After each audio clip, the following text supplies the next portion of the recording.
네, 여의도에서 좀 놀아본 분들이 말하는 노른자 정치 시간입니다. 오늘은 김병민 전 국민의힘 최고위원, 김한규 더불어민주당 의원 두 분과 함께하겠습니다. 어서 오세요. 네, 안녕하세요. 지난주에 윤희석 대변인과 두 분이 설전을 벌이셔서 이번 주에 좀 다시 한번 얘기해보자 이랬는데 오늘은 김병민 최고위원과 함께하게 됐습니다. 긴급 대타로 왔습니다. 예, 긴급 대타로 모셨는데요. 설전이한가요? 부드럽게 얘기하고 즐겁게 웃으면서 집에 갔는데. 네. 예. 지금 뭐 지난주에도 민주당 얘기 한참 했는데 네. 어제는 그 의총에서 네. 대규모 그 설전이 오갔던 것 같아요. 일단 임종석 전 대통령 비서실장 컷오프가 결정이 됐습니다. 이해찬 전 대표가 임 전 실장에 대해서는 좀 고려를 해야 될 거다 이런 당부까지 한 걸로 알려졌는데 그럼에도 불구하고 입장을 바꾸지가 않았어요. 어떻게 네. 보셨습니까? 전력 공간위에서 결정을 하는 거죠. 네.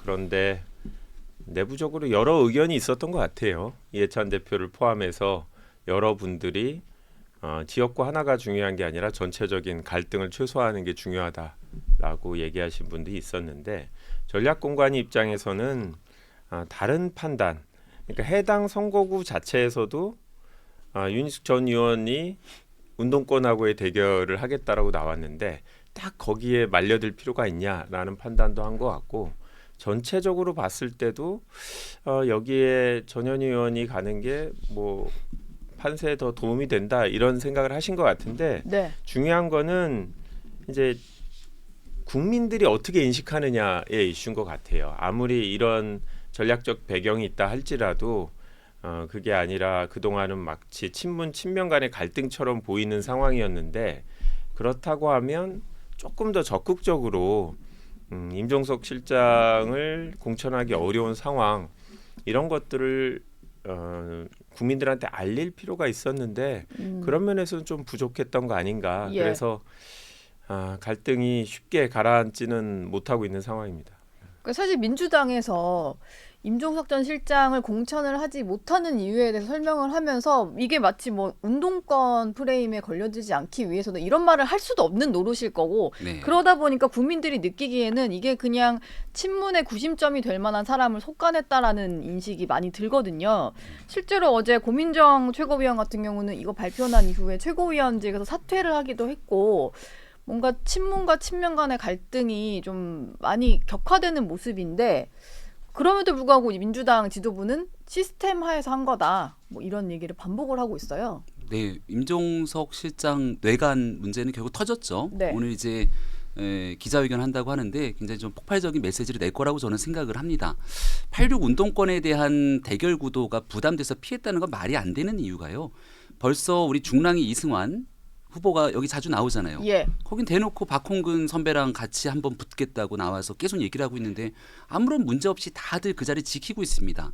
구로의 윤건영 의원도 마찬가지고 예. 기존의 86 운동권의 상징적인 인물들이 다 그 자리를 지키고 운동권 청산론은 말도 안 되는 프레임이라고 주장을 하고 있죠.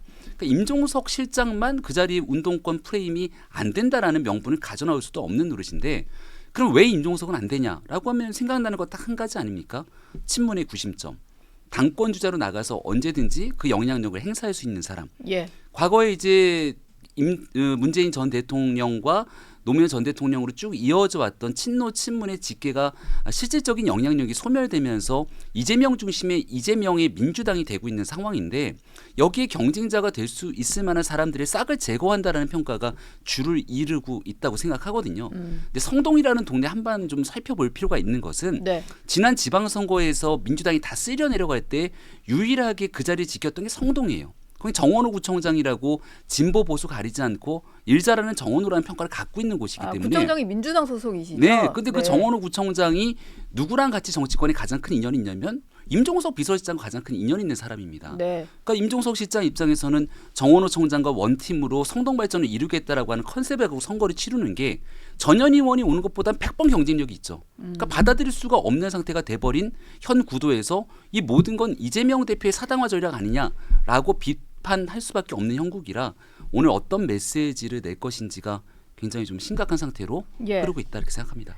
일단 임종석 전 실장은 어제까지는 입장을 내지 않았고 오늘 오전에 기자회견이 예고되어 있는 상태고요. 민주당 의원총회가 뭐 임 전 실장뿐만이 아니라 앞서 있었던 공천 때문에 시끄러웠다고 하는데 김한규 의원이 어제 참석을 하셨을 거니까 좀 여쭤보고 싶어요.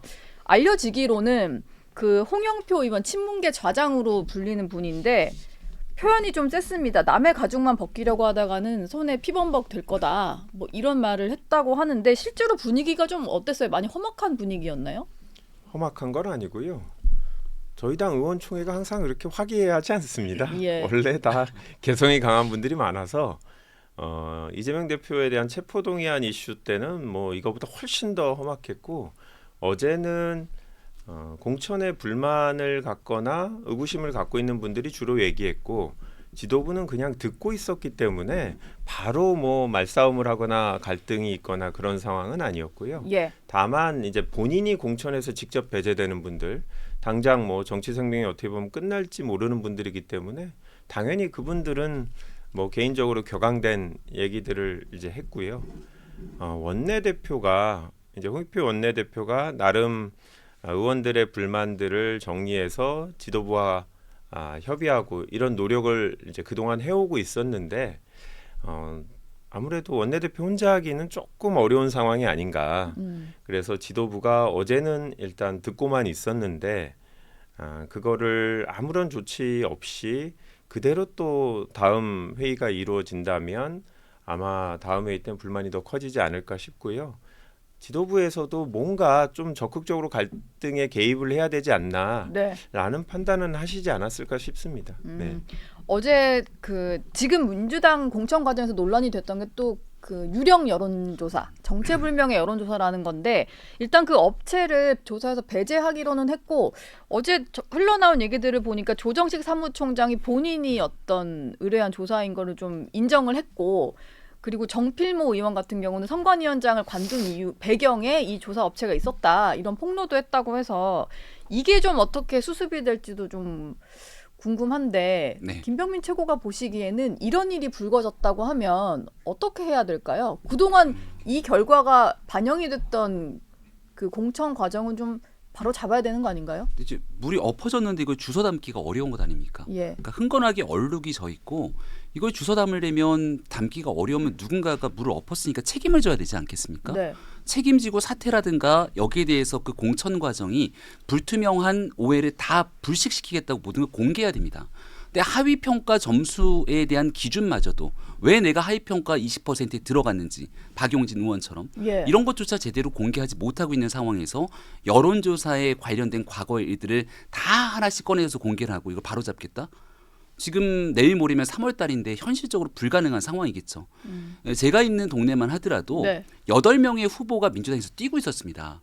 아직 후보가 확정이 안 됐나요? 2명이 경선을 붙어지 마지막 예. 2명이 경선이 있는데 네. 정체불명의 여론조사가 막 돌아가요. 중간에. 네. 그 2명으로 확정되기 전의 얘기입니다. 근데 거기에 특정한 사람들은 빼고 한 4명만 갖고 돌아가는데 여기에 전직 구청장을 했던 인사가 있습니다. 저희 동네에도. 예. 근데 내가 전직 구청장까지 했으면 그 4명 안에 내가 못 들어갈 이유가 있겠냐 도대체 상식적으로. 근데 나를 빼고 정체불명의 여론조사가 계속 돌아가니 사람들이랑 당원들이 인식하기에는 나는 당연히 배제된 것처럼 보지 않겠냐. 네. 그래서 그렇죠. 여기에 컷오프가 돼서 2명으로 확정되고 나니까 받아들이지 못하겠다는 상황으로 보도자료도 배포하고 내적으로 문제제기를 하는 일들이 벌어집니다. 근데 보통 통상 공천이 진행되고 나면 불만과 항의를 갖고 있는 사람들의 여기에 대한 이의 신청은 당연하게 이루어지는 일입니다만 예. 거기에 명분을 주기 위한 빌미를 주면 안 되거든요. 근데 이 여론조사가 뭔가 나도 모르는 상태에서 끼어들었다라고 하는 불공정 여론조사 논란이 일게 되면 그 다음에 이 불복 상태를 어떻게 해결할 수 있을지 이거는 아마 이재명 대표가 남는 기간 동안에 바로잡기는 쉽지 않은 국면이 될 거다라는 예. 생각이 듭니다. 그리고 또 지금 결과적으로 뭐 컷오프된 의원도 있지만 남은 게 경선 결과인데 비명계 의원들이 상당수가 그 친명계와 경선을 앞두고 있잖아요.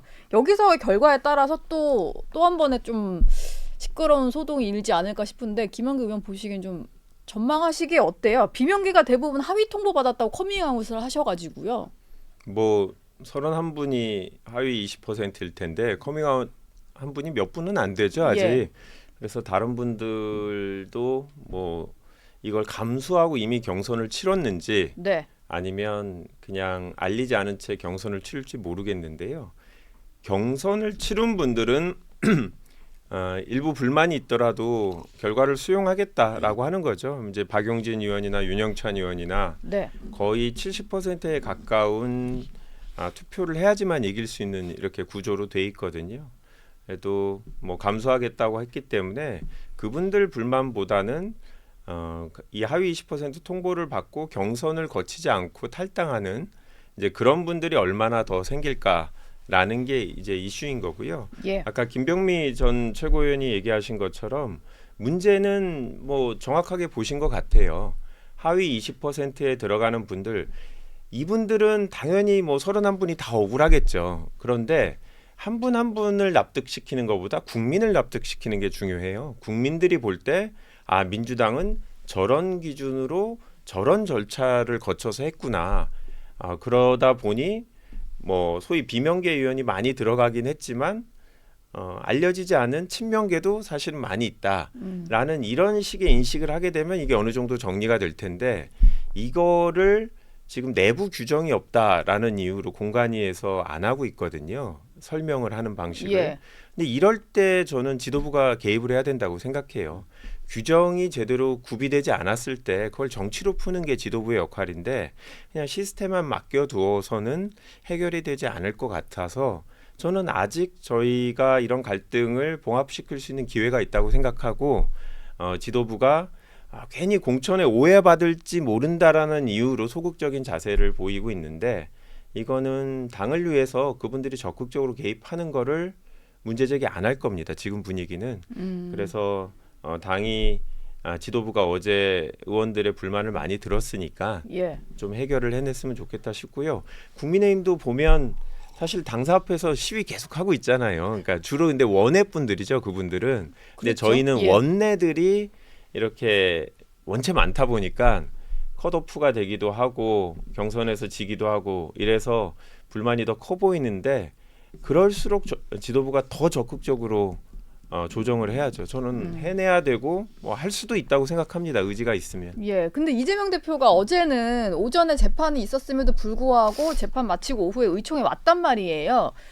근데 의총장에서는 듣기만 하고 별 말을 안 했고요. 나와서 기자들이 질문을 했는데도 그냥 의원님들 말씀을 당무에 잘 참고하겠다 정도로만 얘기를 했어요. 사실 이게 의지가 있느냐에 있어서 이재명 대표는 별로 바로잡을 의지도 없고 그냥 내 공천은 시스템 공천, 맞는 공천 이런 인식인 것 같거든요. 네, 얼마 전에 누가 개가 짖어도 기차는 간다. 뭐 예. 이런 용어를 썼던 뉴스를 본 적이 있는데 김병기 의원이 맞습니까? 올리셨습니다. 네.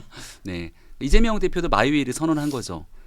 어느 정도 선거가 다가오게 되면 공천 정리 다 하고 이재명 대표가 이선 후퇴하고 비대위를 띄우지 않겠냐 이렇게 호사가들이 얘기한 적도 있습니다. 또 누군가는 이재명 대표가 불출마하지 않겠냐. 남은 카드는 그거다. 뭐 당을 이랬었죠. 위해서 이렇게 예. 얘기하는 사람들도 있고. 근데 결국 이재명 대표는 어느 것 하나 내려놓지 않고 마이웨이를 갈 거라고 보는 게, 이렇게 사퇴하라를 사퇴한다면 1년 365일 내내 사퇴해야 되는 것 아니냐고 딱 선을 걷거든요. 예. 그러니까 지금 보여지고 있는 건 민주당 전체에 대한 당의 승리, 총선보다는 이재명 대표 중심으로 이재명의 민주당을 만드는 것에 훨씬 더 강한 집념을 갖고 있다라고 평가될 수밖에 없고요. 이재명 대표는 뭐 의총에서 얘기하십시오. 다 듣겠습니다. 라고 하는 심산으로 4월 10일 총선까지 본인의 길을 끝까지 걸어갈 심산처럼 보입니다. 근데 예. 한 가지 네. 이제 사당화 얘기, 뭐 이재명의 민주당을 얘기하는데, 요즘 정치 구조가 의원 숫자가 몇 명인지가 별로 중요한 것 같지는 않아요. 사실은 이제 지지자들의 규모가 되게 중요한 거고, 현재도 소위 친명이라고 얘기하는 의원 숫자는 적잖아요. 그래도 이재명 대표가 전당대회에서 원체 높은 지지율로 당선이 되다 보니까 네. 제가 옆에서 볼 때는 이재명 대표 입장에서 의원 숫자 몇 명, 자기랑 가까운 사람 몇 명 더 넣는 거에 대해서 사실 크게 중요하게 생각하지는 않는 것 같아요. 그게 핵심이 아니라 당원의 지지를 절대적으로 받는 게 훨씬 더 지금 정당 구조에서는 의미가 있다라고 보는 것 같고, 이재명 대표나 저나 문재인 대통령이나 다 법조인이잖아요. 그러다 보니까 이게 뭔가 시스템을 정하고 당원 당규를 정하고 이거를 바꾸는 거에 대해서 되게 부정적인 생각이 있고, 이재명 대표도 오히려 지금 개입했다가 여하튼 결과는 누구나 다 만족할 수는 없으니까 네.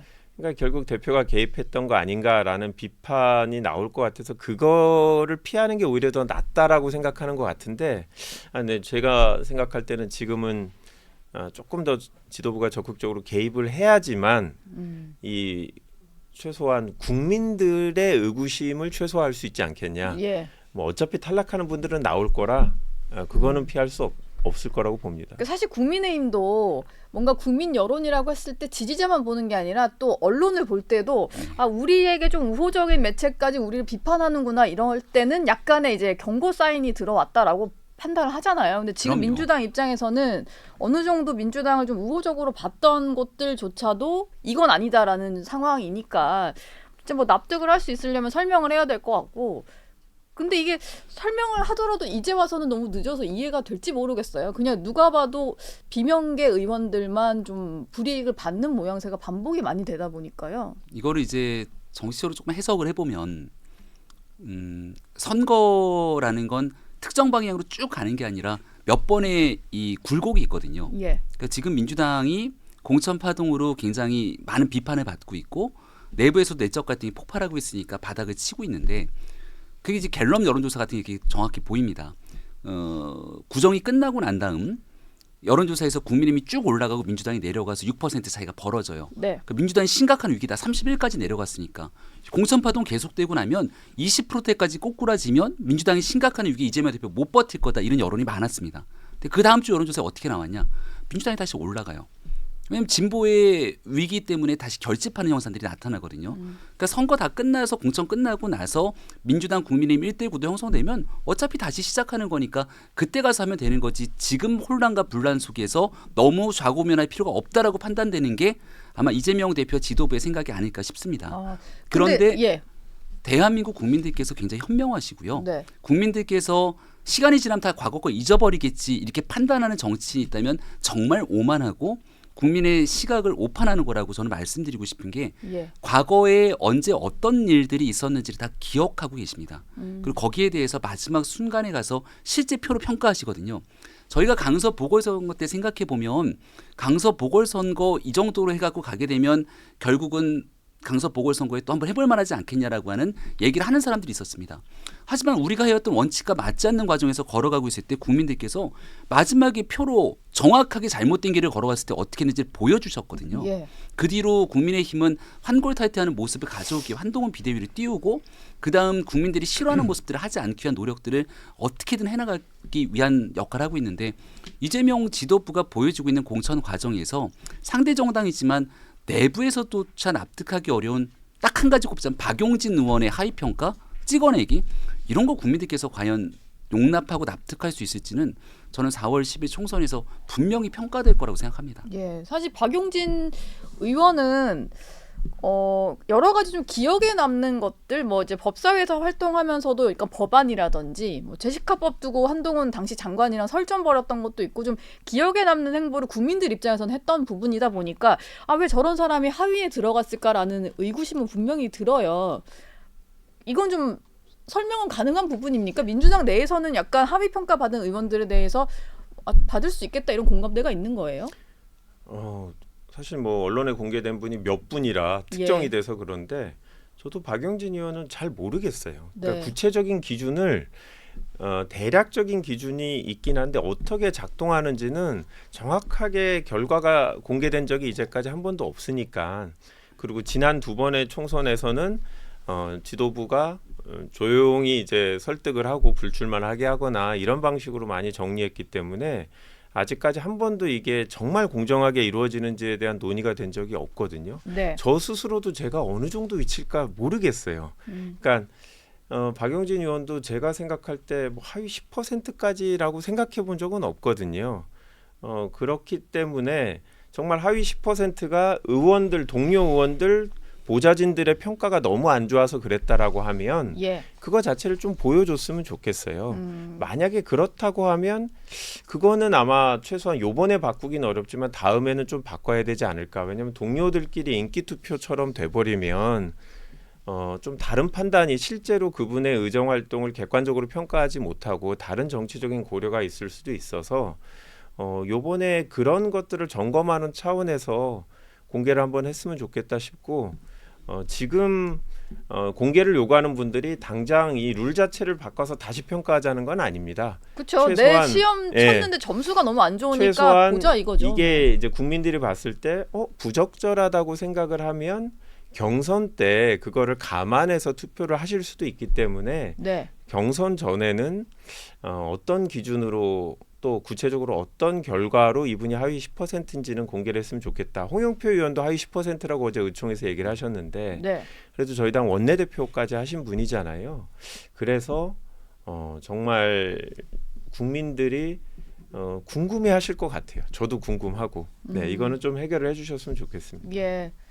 상대적으로 국민의힘은 좀 조용합니다. 이게 보면은 딱히 컷오프 대상이 공개되지도 않았고, 그리고 그새 이제 민주당의 어떤 이제 파동 때문에 좀 묻혔는데 불출마 선언도 많이 이어졌어요. 특히 네. 뭐 영남권에서도 많이 불출마 선언을 했는데 이게 또 한편으로는 너무 공관위에서 그 아무것도 안 한 그런 공천 아니냐. 결과적으로 그러다 보니까 현역은 다 살아남고 신인은 다 패배를 하고 물갈이도 안 됐고 한동훈 위원장이 얘기한 세대 교체도 안 되고 있다 이런 지적도 있거든요. 네, 어제부터 언론에 연락들이 좀 오기 시작하는 게 예. 젊은 사람 너무 없는 거 아니냐. 평균 58세 현재까지. 2020년 총선보다도 지금 총선에서 젊은 후보가 너무 없다 이렇게 얘기를 해서 네. 아직 다 끝나지 않았으니까 좀 지켜보시죠. 예. 그리고 비례대표 공천이 또 남아 있으니까 부족한 부분들, 그러니까 공천관리위원회에서 새로운 공간이 있어야 여기 젊은 사람들을 함께 넣을 것 아닙니까? 그렇죠. 근데 그동안 우리가 국민의힘이 의석을 너무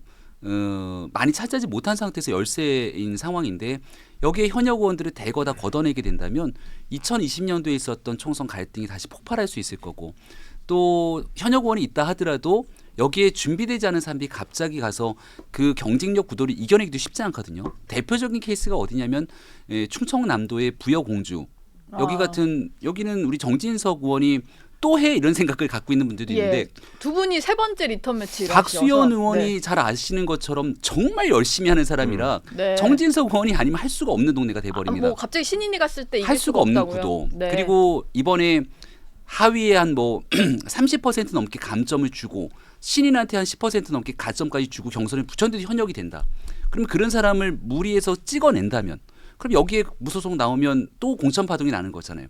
가장 대표적인 케이스가 권성동 의원 단수 공천 받았다고 얘기하시는 분들이 있는데 네. 지난번 2020년 총선 때 이분 공천 무소속. 걷어내니까 배제됐어요. 무소속 네. 나가 당선되잖아요. 예. 그러니까 이런 경우들은 지역 주민들이 원하고 있는 정치인이라고 생각되기 때문에 결국은 경선 과정들을 억울하지 않게 기회를 부여했고 자연스럽게 나타났다는 생각이 드는데 예. 결국은 경선을 치르게 되면 기득권의 벽이 높아서 신인이 들어가기는 어렵구나라는 게 여실히 드러난 겁니다. 그러면 사전에 미리 현역 의원 중에서 좀 불출마를 하거나 내려놓을 사람들이 있다면 후배들을 양성할 수 있는 시스템도 좀 갖춰놓고 이런 현역 의원들이 아닌 빈 공간이 되게 많거든요. 네. 거기는 전략적으로 민주당이 서대문 갑적은 청년 전략지구를 만들었더라고요. 우리도 그런 제도를 좀 차용할 필요도 있을 거고 특히 비례대표는 직역에 대한 대책 그리고 대표성, 세대에 대한 대표성을 띠고 있는 이만큼 비례대표에서만이라도 20대, 30대, 40대의 전문직들이 좀 대거 등용될 수 있는 문을 열어놓으면 좋겠다라고 말씀드리겠습니다.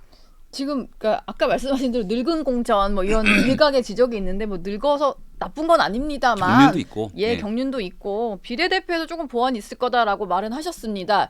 국민의힘이 조용한 공천인데 민주당에서는 이게 좀 비판적으로 보시는 것 같아요. 잡음 없는 공천이 오히려 더 문제다 이런 인식이신 것 같은데 어떤 점이 좀 문제라고 보이세요?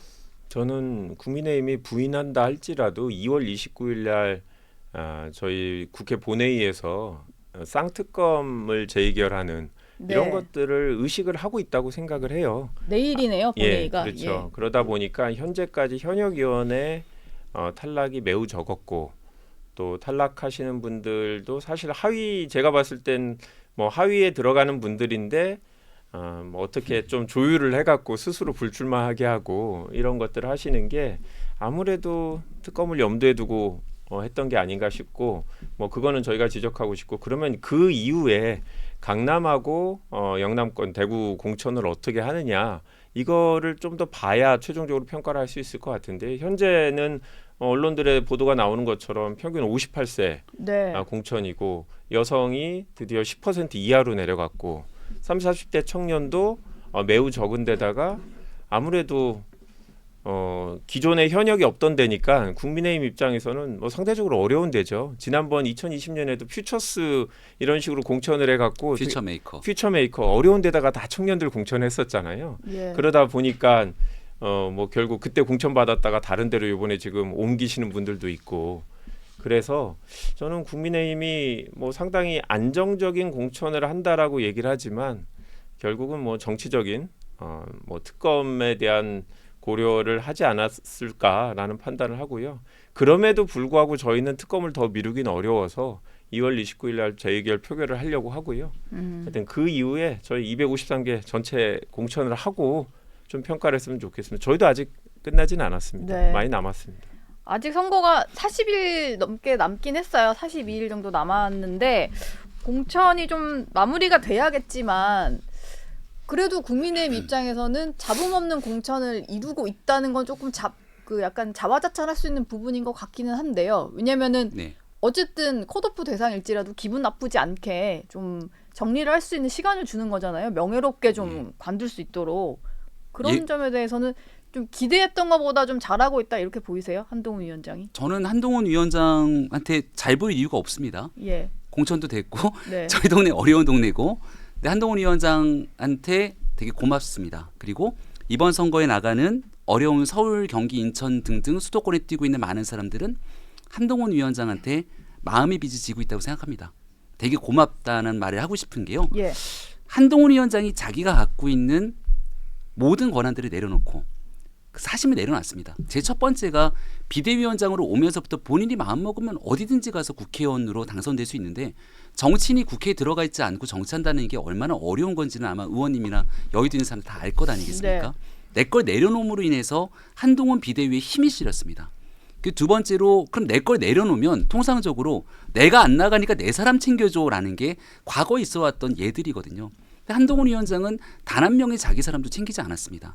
그러니까 공정과 객관과 투명성의 힘을 가지고 있을 수 있었고 예. 많은 사람들한테 억울하지 않는 공천을 할 수 있었거든요. 꼭 말씀드리고 싶은 건 2008년도 공천 여기 친박 학살, 2012년도 공천 친이 학살, 2016년도 공천 옥새 들고 나르샤, 예. 2020년 공천 헛떡 공천의 막장 공천 이게 언론이 규정한 우리 국민인 보수정당의 20년 공천사입니다. 네. 여기에 한동훈 위원장이 주도하고 있는 2024년도의 공천에서는 최대한의 예우를 갖추고 많은 사람들한테 기회도 주고 또 신인이 같이 움직일 수 있는 역할까지 부여해 오면서 선거를 이끌고 승리할 수 있다는 기대감을 줬기 때문에 한동훈 위원장한테 고맙다는 얘기를 하고 싶고 그 공천 과정들이 결국 42일 뒤에 성과로 나타날 거라고 저는 확신합니다. 예. 저는 뭐 한동훈 비대위원장 개인하고 얼마나 친한지는 잘 모르겠는데 이제 대통령실에 근무했던 주진우 비서관이나 이원모 비서관이 왜 국민의힘에서 그렇게 신경을 써야 되는 인물인지 모르겠어요. 이런 부분들은 사실은 여전히 대통령실의 의중을 고려하고 있지 않나 싶고 특히 이원모 비서관은 강남에 공천 신청했으면 거기에 부적절하면 그냥 배제하거나 다른 분을 공천하면 되는데 굳이 다른 지역 용인갑까지 전략 공천하는 거. 그다음 주진우 비서관 같은 경우 글쎄요 뭐 경쟁자들이 알아서 피했는지 모르겠는데 해운대 단수 공천한 거 이런 것들은 한동훈 비대위원장 개인은 아니겠지만 대통령실의 의중이 여전히 저는 어느 정도는 관여하고 있다라고 생각하고 한동훈 비대위원장은 국회의원 안 하셔도 나중에 정부에 다시 들어가실 수도 있고 여당의 프리미엄이 있는 예. 거죠. 예. 그렇습니까? 예, 두 분과는 말씀 여기서 정리하고 국민의힘 공천 얘기는 뒤에 구자룡 비대위원에게도 좀 여쭤보도록 하겠습니다. 오늘 말씀 고맙습니다. 네, 감사합니다. 고맙습니다.